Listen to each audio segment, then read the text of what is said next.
चली जा रही है उम्र धीरे धीरे,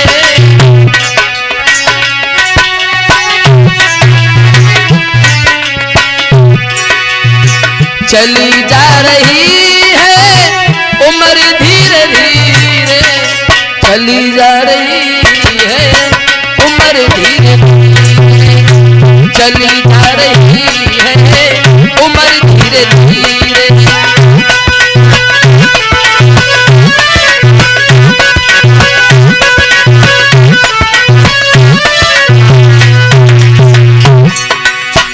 बड़े बड़े विद्वान ये कहते हैं ये धीरे धीरे जिंदगी जा रही है इंसान की,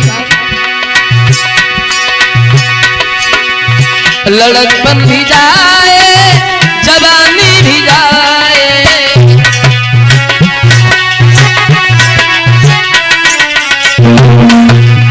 लड़कपन भी जाए जवानी भी जाए, बुढ़ापे का होगा असर धीरे धीरे,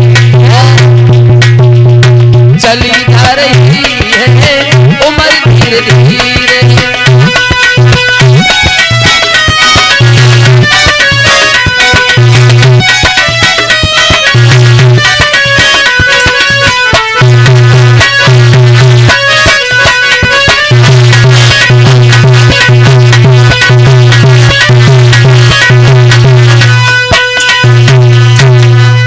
धीरे जिंदगी चली जाएगी हमारी, हम ये करते रहेंगे ये हमारा है वो हमारा है, लेकिन दुनिया में है किसी का कुछ नहीं।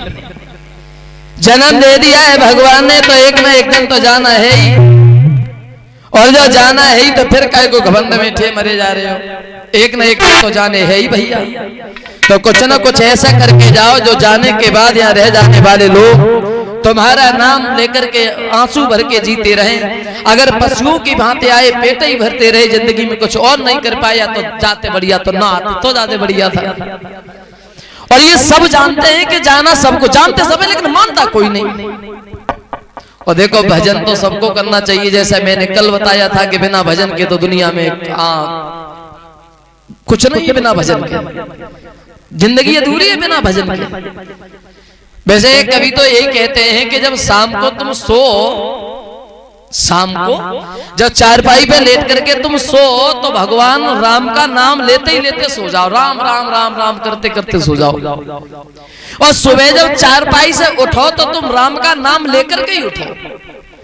अगर तुम शाम को राम का नाम लेकर के सोओगे और सुबह को अगर राम का नाम लेकर के जगोगे तो ये जो बीच में जो सोगे, जितनी सांसें तुम्हारी रात में चलेगी, ये सब भगवान के भजन में जुड़ जाएंगी तुम्हारी। ये सांसें व्यर्थ नहीं जाएगी। वो कभी ये कहते हैं कि अगर शाम को तुम राम का नाम लेकर के सोगे और अगर सुबह को नाम लेते ही लेते जग गए तो ये बीच में जितनी देर सोगे रात में, वो सब सांसें भगवान के भजन में लीन हो जाएंगी। तो ये बताओ भैया, जब भजन में सांसें जुड़ जाएंगी तो फायदा या नुकसान है? फायदा ही तो है। तो फिर क्यों नहीं लेते भगवान का नाम? और भजन सबको करना चाहिए, बिना भजन के कुछ नहीं। वैसे भागवत का सार ही कुछ अलग होता है। ये भागवत में सिर्फ 7 अक्षर आते हैं, श्रीमद् भागवत, ये 7 ही अक्षर हैं और ये 7 ही दिन है। और ये 7 दिन का संसार ये 7 अक्षरों पर ही टिका हुआ है। अपना मतलब ये 7 ही अक्षर आते हैं। जब तक हमारा तुमसे मतलब है तब तक हम तुम्हारे पीछे पीछे घूमेंगे। मतलब निकल गया तुम अपने घर, हम अपने कोई मतलब नहीं भैया तुमसे। ये हम लोग ढोलक बाजा बजाते जरूर है, ये हम मनोरंजन के तौर पे बजाते हैं, ये मनोरंजन मान लीजिए आप इसे। वैसे भगवान की भागवत में ये ढोलक बाजा चिंता थोड़ी बजते, वो तो प्रवचन होते हैं भागवत में। अब बजाएं हम नहीं तो फिर तुम सुनने नहीं आओगे, हमारी तो मजबूरी, हम क्या करें। लेकिन बजाते साथ साथ हम ये भी ध्यान रखें कि गद्दी पर बैठ करके कम से कम व्यास गद्दी की मर्यादा जरूर रखी रहे। ऐसी चीज बैठ करके व्यास गद्दी पे न गाएं जिस चीज को व्यास गद्दी के बैठ करके शोभा ना आए। और तो भैया ये कलयुग है।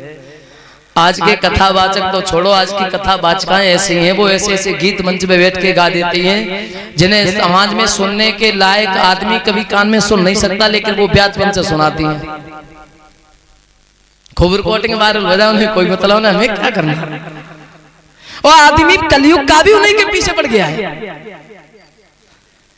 सुखदेव जी कथा श्रवण कराते हुए जवाब देते हैं कि सुनो, तरानंदन महाराज परीक्षित जी